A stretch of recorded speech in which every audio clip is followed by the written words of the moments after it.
Merci. Prochain intervenant, je reconnais Madame la députée de Mont-Royal-Outremont. Oui, merci, Monsieur le Président. Donc, durant la nuit, dans la précipitation et sous bâillon, nous avons amorcé l'étude détaillée du projet de loi 93. Ce que je retiens de cette séance nocturne, c'est à quel point ce projet de loi est squelettique, mal ficelé et porteur de risques. D'abord, la séquence des étapes prévues soulève des inquiétudes. On comprend que le transfert de propriété va s'opérer immédiatement lors de la sanction du projet de loi. Ensuite, il va y avoir l'émission d'un décret d'autorisation, puis la négociation et la signature d'un bail avec Stablex. Rien ne garantit, Monsieur le Président, que ces étapes s'enchaîneront de manière rigoureuse et dans l'ordre requis. Il y a donc un risque réel que des travaux soient réalisés sur le site avant même que les conditions à prévoir au décret ne soient pleinement déterminées et pleinement respectées. Et tout cela, pourquoi? Pour respecter une date butoir qui est connue depuis longtemps, celle du 15 avril, au-delà de laquelle la réglementation fédérale interdit le défrichement des sites de nidification. Cette urgence pousse le gouvernement à précipiter le transfert de propriété du terrain appartenant à la ville de Blainville sans avoir réglé les modalités essentielles. Durant la nuit, la ministre a parlé d'un décret qui serait émis rapidement. Ce flou n'est pas très rassurant. C'est même inquiétant. Un amendement a été déposé à la dernière minute par le gouvernement à l'article 0.1 pour préciser l'objet du projet de loi. On y stipule que l'objectif est d'assurer aux entreprises et organismes québécois un accès continu et durable à un lieu de dépôt définitif des matières dangereuses.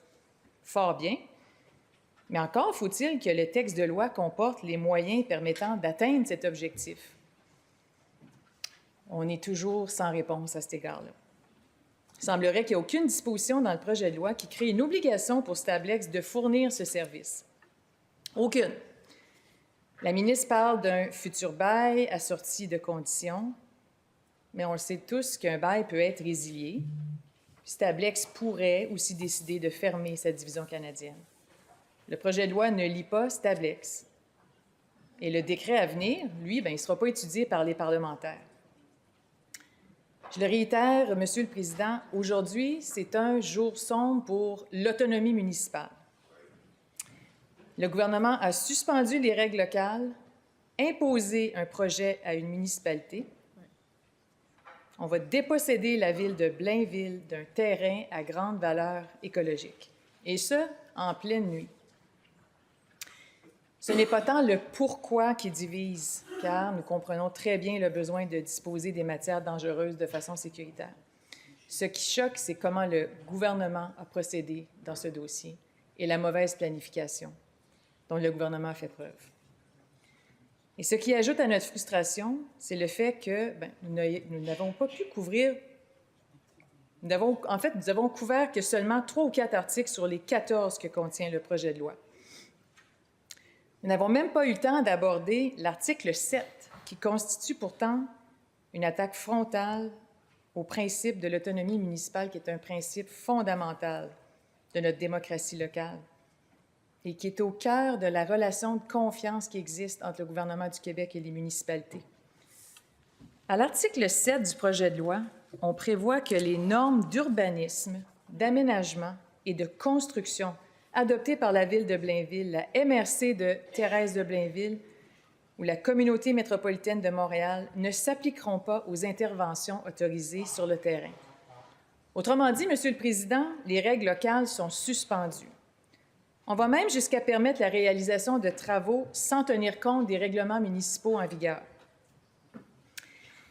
Je le rappelle, on ne peut pas le dire assez souvent, cette disposition, c'est une attaque directe et frontale à l'autonomie des municipalités. Elle crée un précédent où les normes locales peuvent être mises de côté unilatéralement sur décision du ministre ou par décision politique. Comment réconcilier tout cela avec les discours du gouvernement sur le respect des compétences municipales? Et plus encore, comment expliquer cette approche quand, en parallèle, ce même gouvernement a adopté une politique nationale de l'architecture et de l'aménagement du territoire appuyé sur des orientations gouvernementales, les OGAT, que les municipalités sont tenues de respecter. La communauté métropolitaine de Montréal l'a clairement exprimé. Les municipalités sont déjà engagées dans une démarche structurée, rigoureuse, dont les plans doivent être approuvés par le gouvernement lui-même. On a affaire à toute une incohérence dans ce dossier-ci, Monsieur le Président. Le gouvernement lui-même reconnaît dans sa propre politique nationale que les efforts de planification municipale ont permis de bâtir une véritable culture de l'urbanisme au Québec reposant sur des expertises locales solides. C'est cette expertise qu'on choisit d'ignorer aujourd'hui.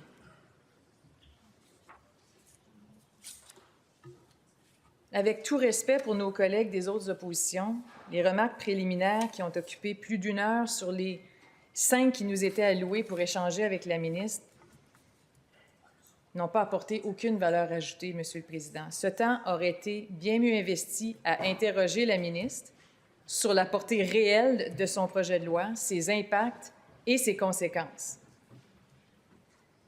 Je rappelle que le projet de loi écarte plusieurs normes et plusieurs dispositions de nos lois et de nos règlements. En somme, Monsieur le Président, moi, personnellement, je ne quitterai pas le Parlement aujourd'hui avec un sentiment de fierté. On n'a rien réalisé de très édifiant. Et la question se pose toujours, comment se fait-il qu'on se soit ramassé dans cette situation, qu'on soit ainsi acculé au pied du mur, à devoir précipiter un processus démocratique, changer nos règles parlementaires, adopter à la hâte, sans avoir pu aller au fond de la portée des dispositions, adopter un projet de loi qui va déposséder une ville d'un terrain dans la controverse alors que l'opposition citoyenne est forte. Tout ça pour permettre à une entreprise d'entreprendre des travaux d'abattage d'arbres sur un site qui a une grande valeur écologique et pour lesquels on est encore dans la confusion, où il y a des experts qui disent qu'il ne faut pas aller installer, élargir les opérations du Tablique sur ce terrain-là. Donc, c'est ça qu'on aura accompli aujourd'hui, cette nuit, parce que le gouvernement nous a, par sa mauvaise planification, nous aura forcés à le faire. On va donner le feu vert à une entreprise d'aller défricher un site naturel. Rien pour être fier. Merci, Monsieur le Président.